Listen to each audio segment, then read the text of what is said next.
Good afternoon, everybody. I'm Dr. Kalyanbrata Bhattacharyya, Professor of Neurology in a center in Calcutta, in India. And I'm here to interview Professor Dr. John Morris from Sydney, Australia. Today is Monday, June 18th, 2012, and this is the 16th International Congress of the Movement Disorder Society. Good afternoon, Professor Morris. Good afternoon. Very good to have this opportunity to talk together. Yeah, that's lovely. We met 4 times before, but this is the most significant meeting we are having together. Well, let's start from the very beginning. Please tell us something about where you were born, something about your childhood education, the way you grew up, and your initial education. Well, I was born in Brisbane, Australia. My father was a Presbyterian minister there, Australian. My mother was a Welsh teacher. And when I was 3, we went to England. Why did you move to England? Well, my mother was homesick. And we went to Wales initially and then moved to England. And so I was really had my entire education in England. You were the only child? No, 3 sisters. And so all of you went? We all went. And my father got a church in Southampton and then later in London. And I went to the local state school. And then from there I got a place at Brasenose College, Oxford. And from there I went to Guy's and did my clinical training at Guy's. And then I did my clinical work. I did a doctorate in the physiology department at Guy's. What was the topic like? Well, actually, it wasn't a physiological one at all. It was on DOPA, the sort of pharmacokinetics of DOPA in Parkinson's disease. And then I went to Queen Square and then Maida Vale. We shall come to Queen Square later. Well, in Oxford, you got your BA. Which year was that? That was, I was there from 62 to 65, so... So 65 you became an Oxford graduate. And after that, what did you do in Oxford? Well, we did pharmacology and pathology, and then after that I went to Guy's to do the... I didn't do any clinical work at Oxford, only at Guy's. Who were your initial tutors in Oxford? Well, my tutor was a physiologist called George Gordon, who was a very scholarly man, and once a week I had to read an essay to him, and he'd sit in silence, smoking his pipe, and sometimes looking a little pained and grim, and very kind man though. But I think he must have been fairly discouraged by me because at the age of 18, I would have rather been cycling in or running in the hills or around Oxford or with my girlfriend or going to the Oxford Union and watching the politicians of the day being roughed up by the students. So it was a terrible distraction having to prepare this essay every week and to do our anatomy dissections. And looking back on it, I think I'd have been better if I'd had a year or 2 perhaps seeing the world before going to Oxford, because I don't think I was a good student. No, not really. We're being modest. The question is Oxford and physiology. That reminds anybody of Sherrington. Sherrington, of course. Did you have a chance of meeting him? Oh, no, I think he'd have been long dead by the time I was there. His pupils, of course, Eccles and Denny Brown. Denny Brown was there. Well, Denny Brown was in Boston by then. How about Francis Walsh? I never met him. I had his book, but no, the physiology, the difficulty I had was I wanted to be a doctor. The trouble was I couldn't see the relevance of a lot of what I was being taught. Now, I can see the relevance of it now. Today. You know, it was giving me a basis and also some sort of scientific training of working out what is really a true factor and what is not. But at the time, it seemed very dull. Yes, meeting you on so many occasions, I was always intrigued that you are an Australian, but your accent, your English never suggested so. Now I understand. You moved very early to England. I did, and yes. your English does have an Oxford touch. No question about it. Yes, now tell us something about your days in Queen's Square, those great days of British neurology. You were trained in Queen's Square in the 60s, I presume, or 70s? So I went to Queen's Square in about 1972. Right. And my first boss there was McArdle. McArdle, was the time when Roger Gilliatt was the Gilliatt was there. professor of clinical neurology? Excuse me. Gilliatt was there, a rather fearsome figure, and one not too upset. But I never worked for him. But I used to go to his rounds, and if someone made an ill-considered remark, Gilliatt would look very fiercely at him and perhaps wouldn't say anything directly to him, but would say something to one of his colleagues, which was rather humiliating. So I didn't like that. I didn't think that was the way to teach. But I respected him as a wonderful clinician. Well, I don't think he was a wonderful clinician, but he was a wonderful scientist, clinical neurophysiologist, and he established an academic tradition at Queen's Square, which was... Who were others at that time? MacDonald Critchley? MacDonald Critchley had retired, but he used to come out of at the weekends. Dennis Williams? Dennis Williams was there. I did one teaching session with MacDonald Critchley, and I said, look, I've got nothing much. He rang, and I said, I've got nothing much. There's a man with a frontal tumour. I said, all he does is spend all day just twirling his hair like this. Never says anything much. Pretty, not a very exciting... Well, he was so excited to hear about this, came in, he spent an hour at least going through all the frontal signs, which I was ignorant of, and it was enthralling. He was very much a showman. He had a golden ram's horn to do the planters, and the sensory testing he did with a Camel brush? It was a long feather, a boa. I'm not sure what sort of feather it was, but it was quite a colourful personality. Very colourful, very amusing, as you'd imagine from his writings. And I think his wife... Unbelievable commander with the language. Beautiful, beautiful writer. His wife assisted him. Yes, in the last days. But let me tell you a little bit about McArdle, because McArdle had a very big influence on me. He was the neurologist at Guy's when I was a student there. And I think he's the reason I went into neurology, because I was quite... After Oxford, Guy's seemed... quite a magical place. There were patients, for one thing. Then there were these long wards named after, these Nightingale wards, they call them, right. Named after the great figures, Wilkes, Addison, Hodgkin, so on. Right. Yes. And so just to be walking on the same wards, these people, it was just thrilling. But the physicians, most of them had been in the Second World War. They were rather military men. They were. Now in Oxford, if you showed any interest at all, they were delighted. If you argued, even a senior like my tutor, if you argued, he would just discuss it. He'd be pleased that you were interested enough to argue. Now it was very different on the wards at Guy's. If you did speak, that was the first thing. When the consultant did the ward round, there was a very strict hierarchy. He was there in his three-piece suit with his gold watch and fob watch, and then there'd be a senior registrar. Most of his remarks they were the two that did most of the talking.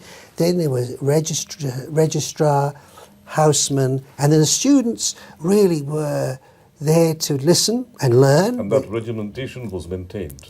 It was, and it was sort of exciting, because although we weren't allowed to speak, we actually were given a lot of responsibility. We wrote the notes, the official notes in the hospital. It wasn't the houseman who did that, it was the student. I thought that was a very good system. And he would read them. If he didn't like what he read, he tore them up. Depending on, and they weren't all like this, but some of them were very, very fierce. Now, McArdle was very different. He was an older man, Are you talking of McArdle of multiple sclerosis? This is Sean McArdle, not McArdle's disease, who was McArdle Brian. worked on multiple sclerosis. I'm not talking of McArdle of muscle disease. No. One worked on multiple sclerosis a lot. Well, no, the one I'm talking about, he may work, but he never published anything. Right. He wrote the little MRC handbook of clinical science. I think only I'm wrong. I'm talking of McAlpine, maybe. Yes, that's right. No, this one didn't publish. I don't think he published anything, but he was a small man. He had plump cheeks, a bit of a tremor, and I said to him, "I've seen this patient, Dr. McArdle. I couldn't get a history. He's got some speech problem. Couldn't get a history," he said. And he sat down and he put his hand on the patient's hand and he spoke to him very gently. Now he said, "What's your name?" "Quigley," the man said. "And what part of Ireland do you come from, Quigley?" He was Irish himself, McArdle. "Cork." "Cork." Next minute they were having a conversation and I was made to look a real fool because I couldn't get this fellow to say anything much. Anyway, over the next half an hour, he spoke beautifully. He winkled out a history, all sorts of lovely little clues as to how this stroke had occurred. And I thought, this is wonderful. This is what I'd like to better do. You know, to just... So he was your initial mentor, in a way? He was never my mentor in the sense that he encouraged me to go into neurology, but I admired him. Then who encouraged you to go for neurology? Well, nobody really. I wanted to do it. Right. Well, no, that's not true. Later, I suppose I had a mentor, but Kelly was a mentor of mine, Reginald Kelly. But McArdle showed me how to do a really detailed examination, but it was an impractical one because it took too long. It took hours. And he's famous for the fact that his ward rounds would last so long that they would end in the sluice room. All the lights out in the ward. The sister made us go off into the sluice where he'd finish discussing it. I think this is a trait with the old neurologists because the same stories, same with people like the Gordon Holmes, William Gars. And they did very detailed sensory Very examination, detailed, very even when meticulous. it did not seem all that relevant to me. Yes, I read somewhere that Gordon Holmes used to test each and every dermatome carefully, Yes, carefully. in the case of Parkinson's disease. That's right. Well, McArdle would always do a sensory exam. Sometimes he got so exhausted taking the history in the outpatients, he'd fall asleep. And he'd be there and, you know, the sister would have to just nudge him a bit. Right. And the other thing was that he was so tired, he often didn't get round to writing it down, so it was lost. But for those of us watching, anyway, outside of the rarefied atmosphere of Queen Square and Guy's as it was then, he couldn't have survived, you know, you just couldn't carry on like that. So the other one that had a big influence on me was Ross Russell.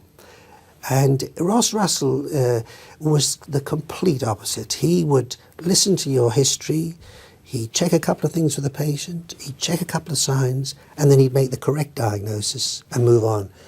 And so really through my whole career, I used to think, now this case, most of the cases, that this is a Ross Russell job. Every now and again I'd see something that was wonderfully interesting, some sign that perhaps I'd never seen before. This needs a McArdle, and then you've got to set aside time for that. But that would be one in 50 cases, you know, Right. that but mostly you couldn't do that. It just wasn't practical. It took so long. Took so long, yeah. Now, who were your initial mentors? I mean, the people who goaded you to study neurology in great detail in order to be a neurologist of eminence? Well, Kelly was the dean of the National, and I didn't work for him initially, but I don't know, I think he asked me to come and give a talk at St. Thomas's. Anyway, he encouraged me strongly, and he said, I think you could do all right in neurology. Ross Russell was very kind too. And in movement disorders? Well... Now, before that, let's discuss this. How did you become interested in movement disorders? How and when? Well, that was an interesting story. What happened was that I finished my training, clinical training at Guy's, and did a house job there. And then I was married already and had a child, and I needed married quarters to continue my studies.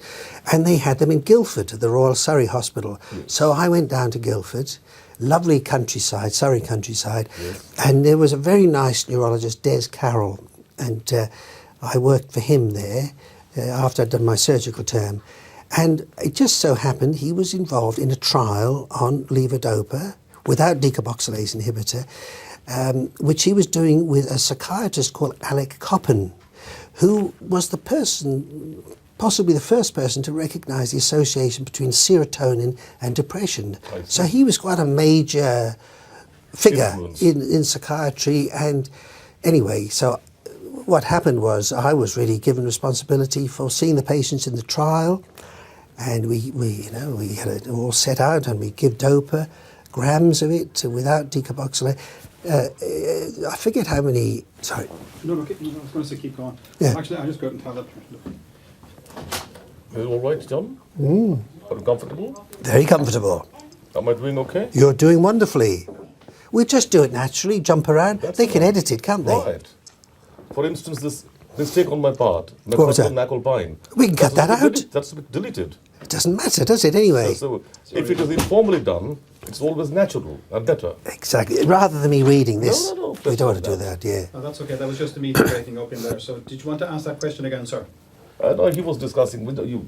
Yes. Yeah. No. Do you want to go? Yeah. Are you okay to go back to it? What were your influences to get In movement, yeah. movement therapy? Yes, movement disorders. You were talking about levodopa. Yeah. Grams of levodopa being Yeah. given, and Yeah. he was asked to write down the features, evolving features. Yeah. So I would see these patients every week, and we'd give them an increasing dose of levodopa on its own. And of course, the first few weeks they were very nauseated. This was mid-70s? This was 1971, 72, Early something 70s. like that, yeah. So it was the early days of Levodopa levodopa therapy in Britain anyway. And, well, it was extraordinary because these were patients from all over the Surrey country. They're coming in from the villages. Some of them had had Parkinson's disease for a year, some of them for 10 years, some of them had previous thalamotomies. And what happened was that they really had had no effective treatment. I mean, the thalamotomy had taken away the tremor, but they'd had no really effect. They were on Artane, drugs like that, which didn't do much.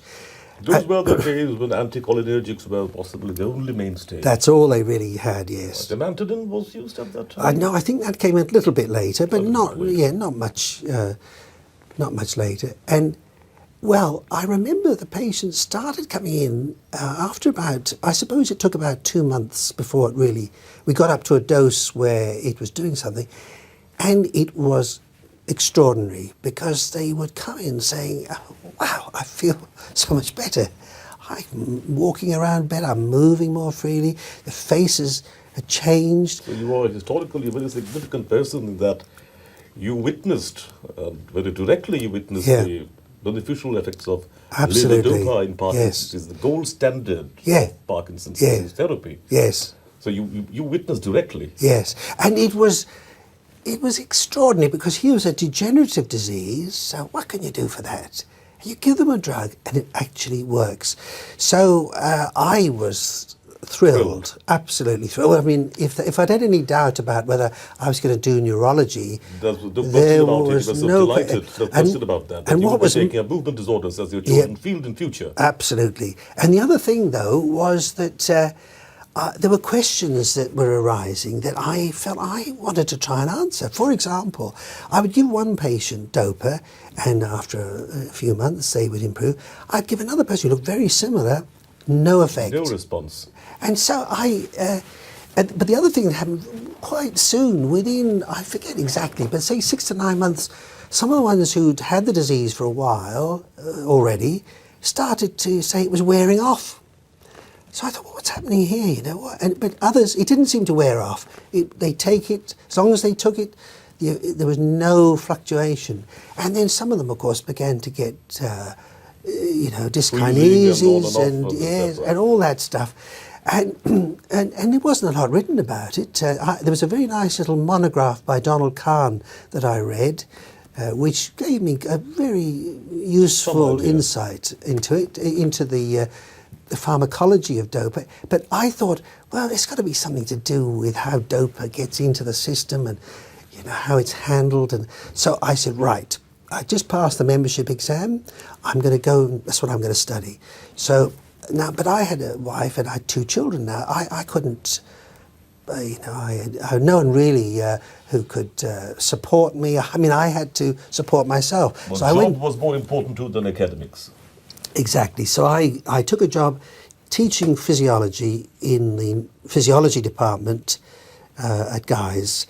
And that paid me to continue my studies. And then I went to see various people. It was a blessing in disguise. It was.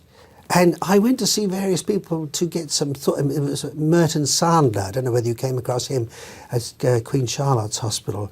He was very helpful. And there was a biochemist, Pat Tosland, in the medical school who helped me, set me up measuring dopa in the plasma by a very laborious technique, a fluorometric technique, which I became slave to. I was measuring dopa in the plasma and then trying to make some sense of what I was seeing with the patients. I would never recommend, if someone's going into research to do it the way I did it. I mean, I had to make compromises for certain reasons, but I wasn't part of a team. I was doing it on my own.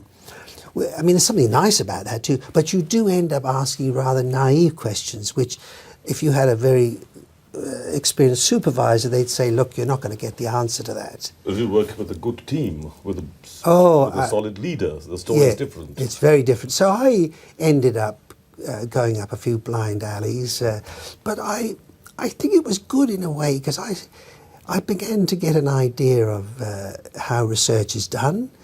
And the other thing that happened was I started to go to meetings. And because they were just starting then, these meetings on Parkinson's disease. This was before the Movement Disorder Society. I think it was Barbu who was instrumental. Yes, Barbu was, I remember him, he was a French-Canadian, very bombastic, and he would attack people, with a light touch. By the time, David Marsden was very much in the limelight.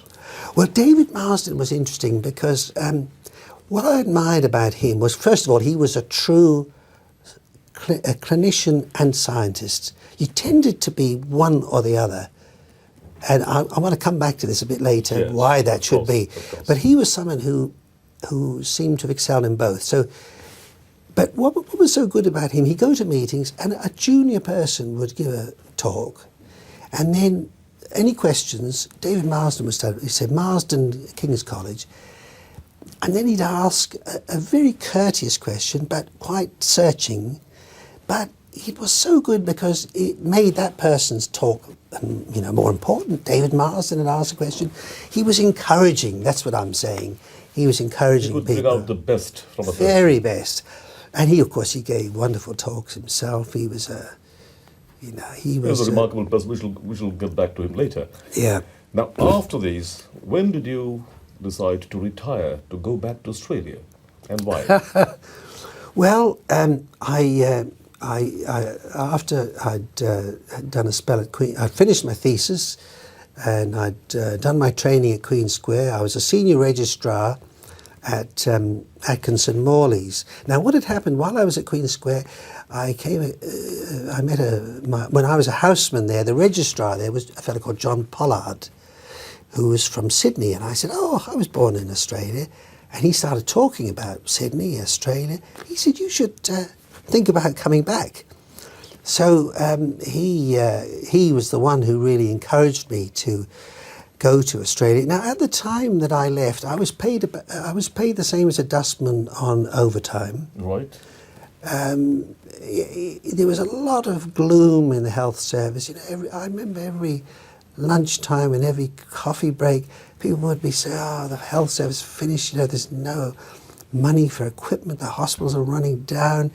There was a real malaise, and I thought, well, I wouldn't mind having a look at somewhere fresh. And I've got relatives in Australia. Going back to your motherland. Yes, so I By went. that time, you made England your second home, wasn't it? Well, I felt an Englishman. I didn't feel an Australian. And so I went to Australia. In So- 77, that was. 1977. You Yeah. went back to Australia. 1977, when Australia had been playing its centenary test match at Melbourne against England. That's right. So, Were you there? no, I was not there, but being But a you- cricket fan, you watched I'm it. aware of it. Anyway, my next, I would like to ask you, you grew up at a time when neurology was just beginning to be a subject of great clinical importance, and tremendous physiological and pharmacological investigations were going on. Yes. And so, what are the big changes you have seen in the last 40 years of your experience as a neurologist? Well, I mean, If you were to, suppose you were to Yeah. nominate yes. 3 or 4 major advances in neurology. In neurology, well, in the clinical field, levodopa, obviously. I mean, that's the thing that interested me most and got me into it. In science, I suppose the genetics has. I mean, I've had no direct involvement, but the genetics has just opened it up, hasn't it? I mean, we had all sorts of rules of thumb. Huntington's disease, you know, you'd never think of it in someone of 70. Well, once the genetics came along, all the rules changed, because now we could know for certain whether someone had Huntington's disease, even pre-symptomatically. So genetics has certainly transformed How clinical about practice. imaging? Imaging, absolutely. I mean, you think of when I started, the main investigation I had as a neurology resident was an ultrasound, which just checked whether there was a midline shift of the So falx. in a way, Professor Morris, you straddle between the pre-CT scan and Yeah, the post-CT scan that's right. era. That's right. Your undergraduate training was with myelography and Yes. angiography at the most. Yes. Yes. But later, after 1973, when Hounsfield and Yes. Ambrose invented this CT scanner, so you have also seen the initial days of CT scanning as well. Fairly crude, but very useful. And then MRI. And then, That's a separate story. So Yes. you have seen both sides of the world. yes, yes. And what a sea change it is like. Oh, amazing. And then, of course, with PET scanning and being able to screen now for amyloid, things like that. I mean, it's. I have one reservation about all this. With imaging and genetics, and I don't want to in any way, disparage them, but I do worry whether the emphasis now in training has gone away from the clinical skills That's a to completely separate story. investigations. We shall discuss that at the last part of our interview. Yes, The question is whether clinical neurology is vanishing or not, will be the last question. yes. But the other thing, just to say, and this may sound perhaps, maybe I'm overstating it, but if you said what's the other major advance, I would say videoing. Now, why videoing? Because, That's a lovely way of looking into it. Yes, videoing. you know, in the with music, until there was a notation, and I forget the name of the Gregorian monk who first tried to put music down as notes on paper. Until then, you could only learn a tune if someone played an instrument or whistled or sang it to you. But once that was written down, then it could spread. Now, with video, until videos came along, you could rely on Francis Walsh's description of Or career. to still photography. Yeah, But movement still disorders, photography. movement disorders can't be learned from still ones. No, that's right. You can't do it from, and I don't think you can describe it in a satisfactory way with words any more Unless than you you could see it describe yourself. music. You've got to see it. Once videos came along, you could video it, and now I have to say, when I sort of extended from Parkinson's disease into movement disorders, which many of us did. Yes. A lot of what I saw, I really wasn't sure what it was. You know, someone would have a twitch, and then someone would say, well, that's myoclonus. So I say, why is that myoclonus? Well, it looks like myoclonus, but what is it about it that tells you it must be myoclonus. And then the senior physician says, well, I don't know. I mean, I can only say I've seen other cases of myoclonus and they looked like that. Say, well, why couldn't it be a tick? So the whole business of, we spent much time, you know, at Westmead, where I worked in Sydney, we spent a lot of time with these discussions. And Arguments. Yes, it was a group of us. Without any ultimate answer. Yeah, sometimes it was repetitive. You'd say, well, I wouldn't call that I don't think that was, you know, it wasn't sudden enough for a micro. Anyway, we had these sort of discussions, and then, but with the video, you could take that to a bigger audience and say when Philip Thompson came from back to Australia, you could show Philip it, and he'd say, oh, I'll give you an example of where it was very helpful. I had this woman who came in, and she had this funny little movement of her fingers like that, and I saw her, I didn't know what it was, I didn't know how to describe it. It wasn't regular, it wasn't a tremor, and there was a little bit of posturing with it, and she also had it in her face. Her face was sort of working as though she was upset. So I just said, it's Mrs. So-and-so's movement disorder. Then I saw another one, and over about 5 years, I think I saw about 8 of them. Well, and they were all exactly the same, fairly normal people with a little bit of dystonic posturing, but all with these, and sometimes with the toes. And I showed it to Philip, I showed it to Tony Lang, and eventually the penny dropped. This is what Hammond had described. This is athetosis. But athetosis, the term had been borrowed to describe all sorts of other things over the you know, the 100 years.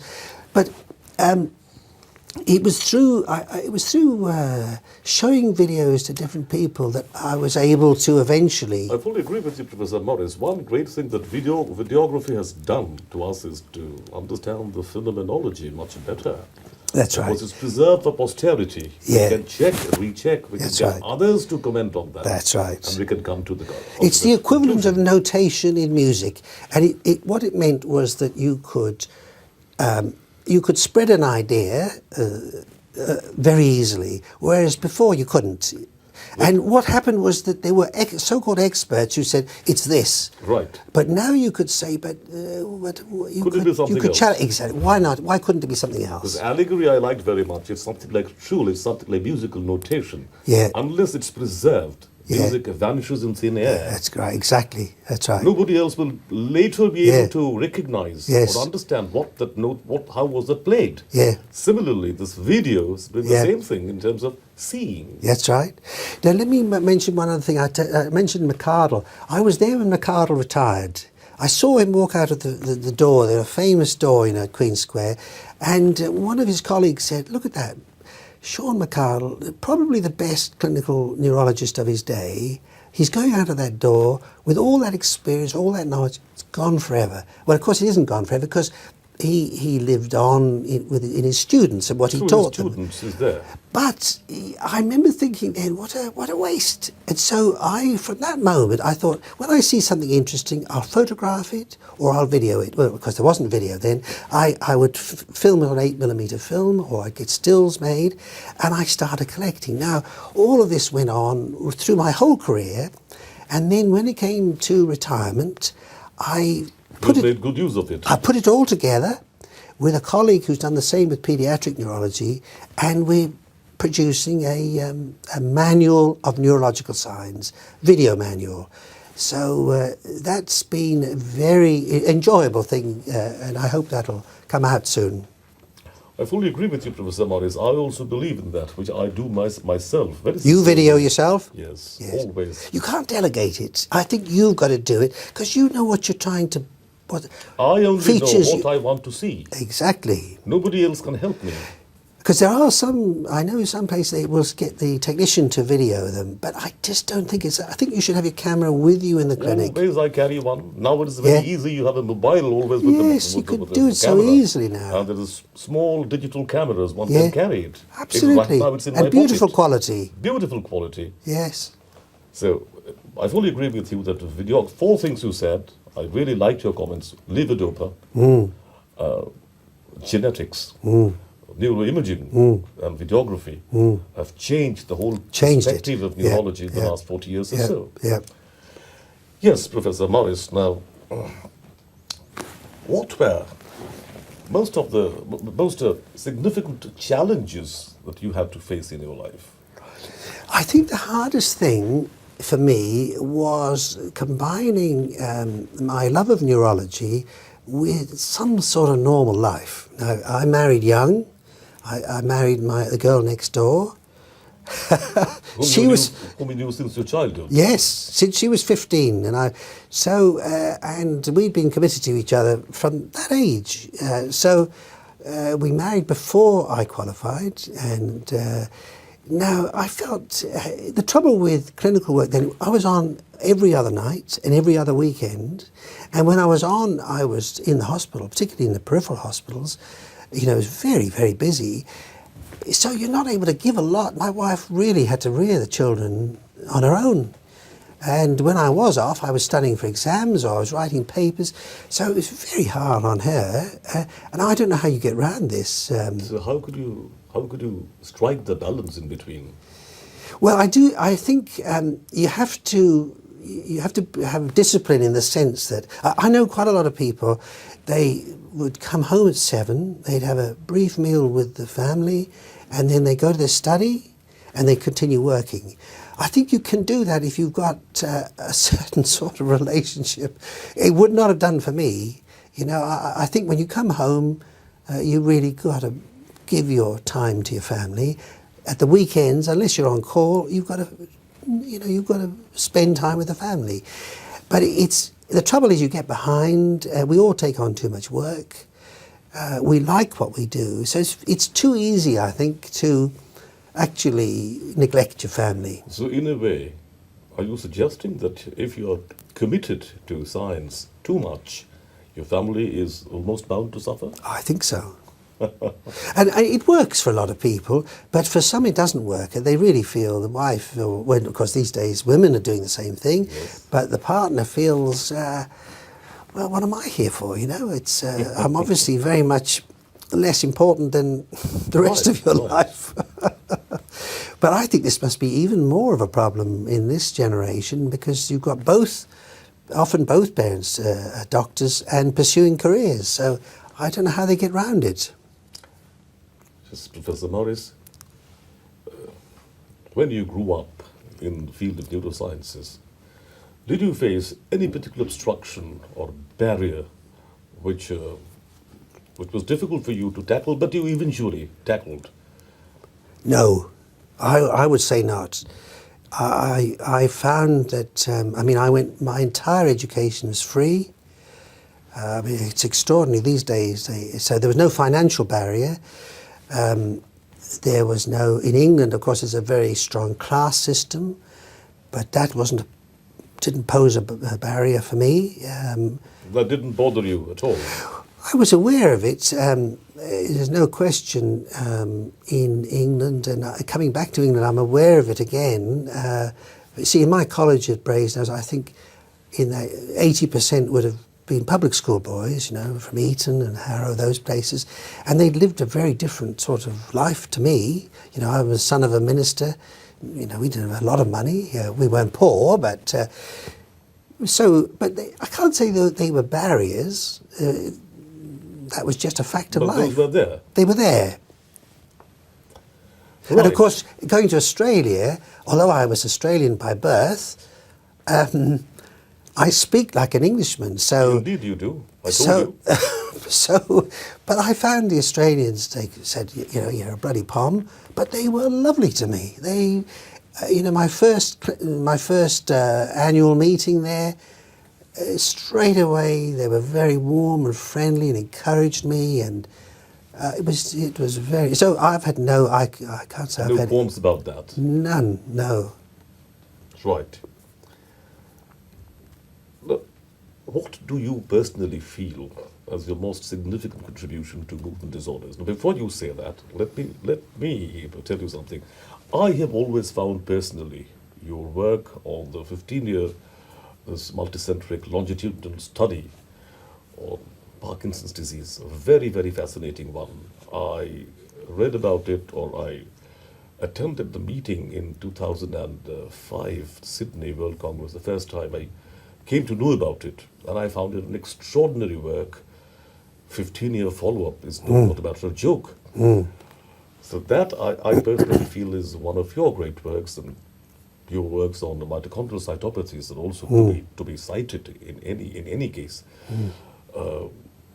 You have, I understand, trained a lot of fellows and students in your life, and you chaired many commissions in Australia, the education system, this and that.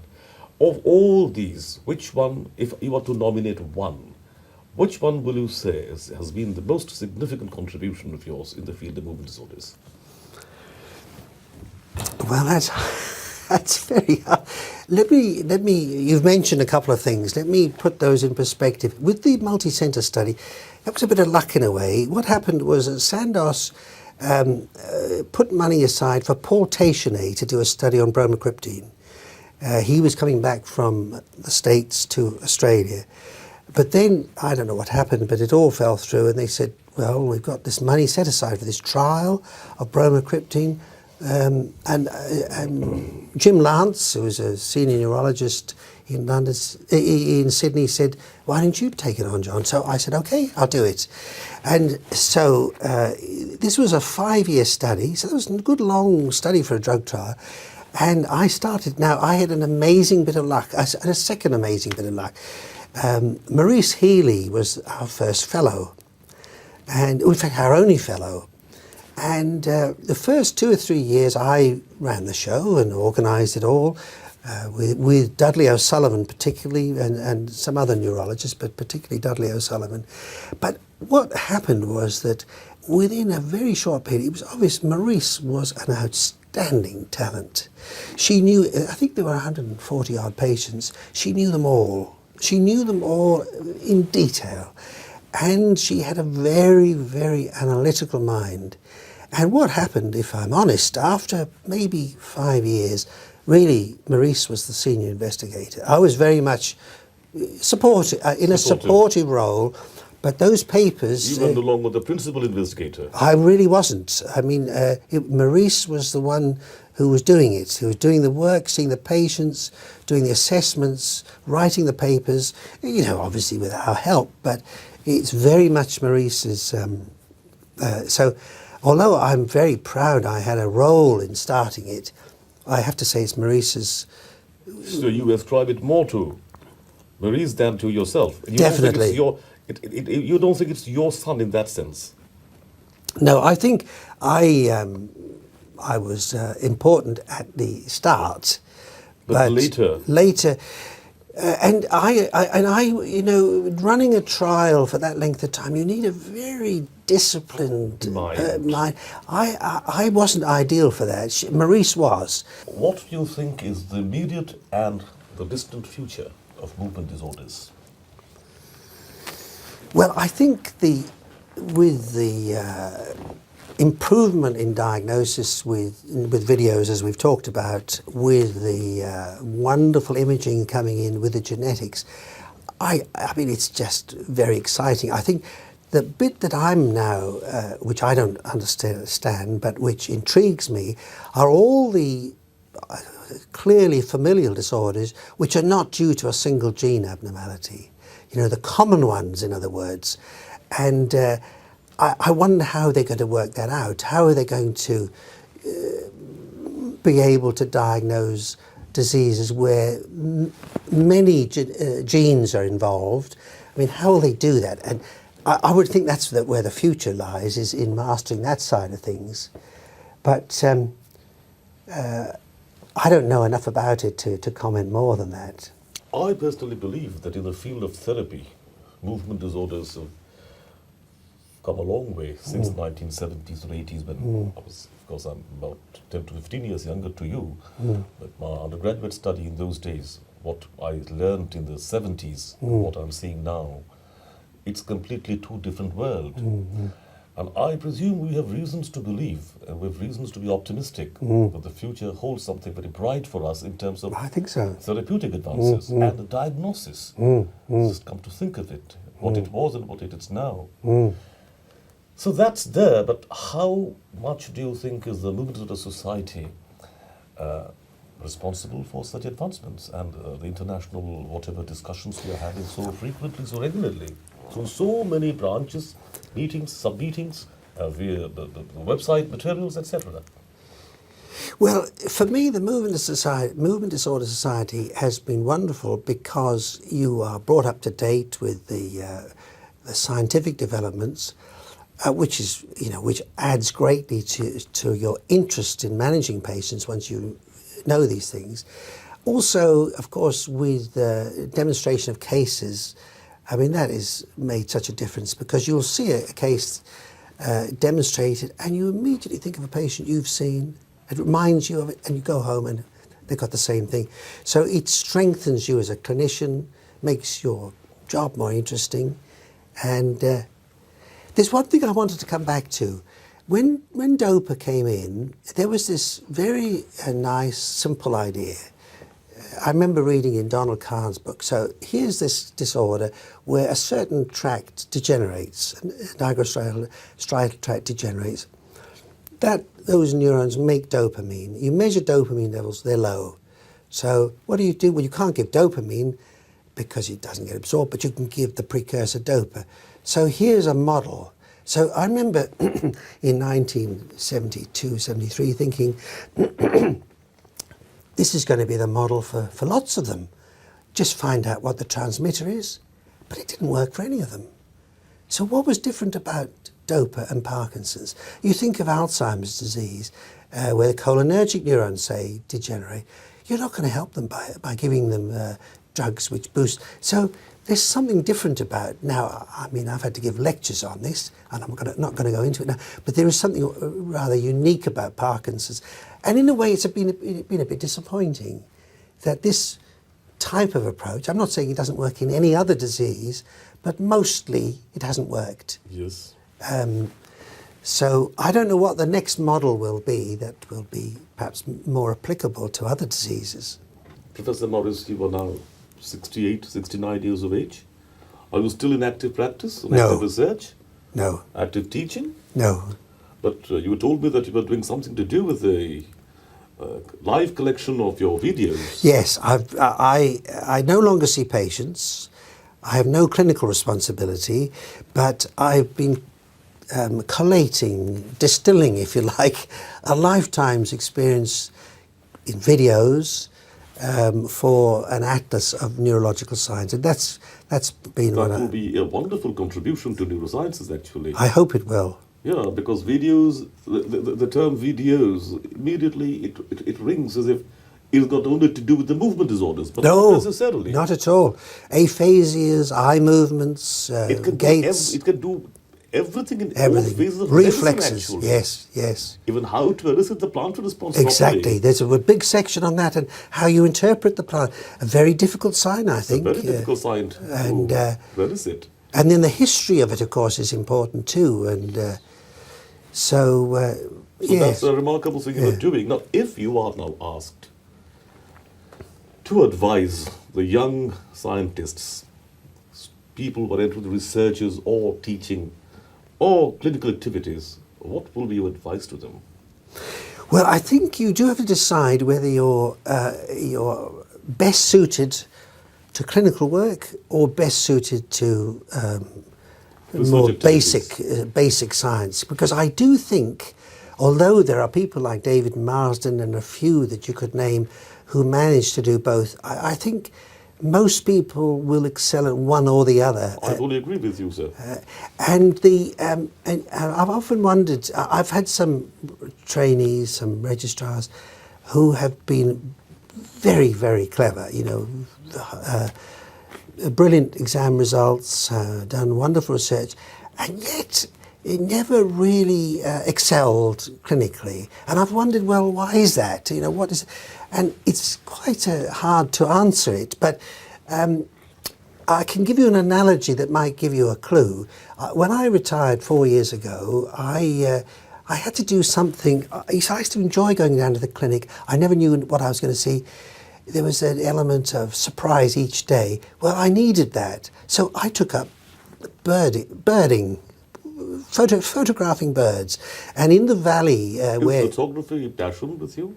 Well, it had always been a bit of an interest with the videoing, but this was still photography, and I got myself a really good camera. In the valley below my house, it's filled with birds that change with the seasons. So I started going down into the valley and photograph. You know, you've got to, with birds, you can't just rush in and take photographs. You've got to merge into the background and anyway, when you start reading about this, you find that birds have got a certain feature called I think it's called the jizz.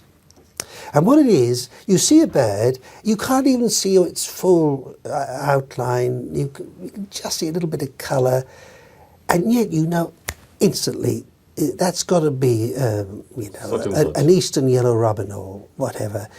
And the more experienced people can do it even when they're a long way off. They'll say immediately, and they won't be wrong, that's what it is. And so what it is, it's a recognition of a whole lot of things. Time of the year, the size, the shape. Now, if you have a smartphone... It's a kind of diagnosis, you mean to say? It's a kind of faculty. There's a term called quick thinking, where you make a decision very quickly based on a lot of information. It's a kind of there's the faculty of knowing the whole. From the revelation of parts. Yeah, and sometimes one feature means it has to be that. Right. Even if there are distractors, there's one feature, it means it's got to be that. And so you mean to say that this is something which a clinician must have? Well, I think Ron Joffe was somebody I worked with, and he was somebody, the patient would walk into the room and he'd say, Wilson's, or something like that. He said, but Ron, how could you, that was just a guess, wasn't it?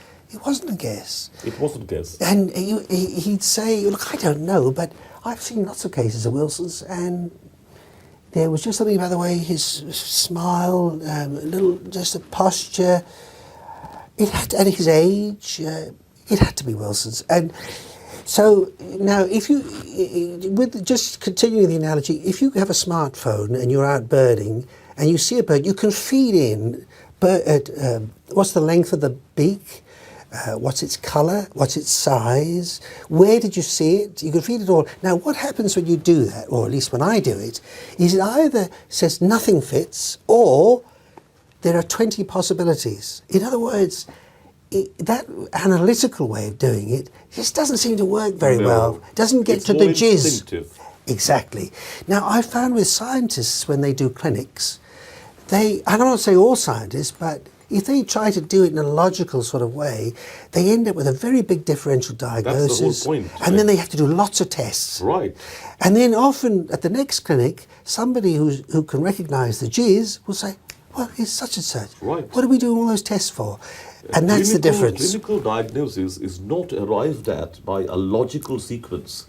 It's instinctive. You just have one or two symptoms, and one or two signs. Yeah. And you know what else you were supposed to look into. Yes. And it just comes. It just comes. It's as though you've got a template and you lock it on, and this is a very rapid process. So when you're taking a history from someone, within 3 or 4 minutes, you're pretty sure what you're dealing with. What you were dealing with. Yeah. And of course, when you come to do the examination, it may disprove what you thought it was, or it may prove it. But you're not going into the examination wondering. It's no blind entry. No, you're going into it, and you've actually got 2 or 3 specific things you're going to look for to confirm or refute. That reminds me of a brilliant statement from Dennis Williams. My professor, he once told me that Dennis Williams said, look, if I have made up my mind, I shall put my pen down. And if I don't put my pen down, you understand, I haven't made up my mind. As simple as that. That's right. That's right. So from the history, if I'm sure what I'm dealing with, I'll simply put my pen down.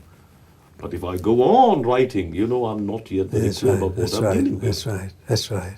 Yeah. Very well said about clinical medicine and the kind of attitude one must have in terms if one wants to be a clinician. And by contrast, I think when clinicians stumble into research, and perhaps I put myself in that category, that type of approach probably doesn't work as well as going through something very systematically. And so I think you have to decide where you're Belong to. yeah. Professor Morris, coming to the last part of the interview, I'm suddenly reminded of a statement from MacDonald Critchley. This he wrote in 1988 when the King's College was commemorating the 50th death anniversary of Kinney Wilson. And I'm sure you read in that particular movement disorders volume, the commemorative volume, which was edited by David Marsden and Stan Farn, MacDonald Critchley wrote somewhere that if Kinney Wilson was suddenly to be awakened from his deep slumber under the grave, and if he's asked, would he like to continue from now on?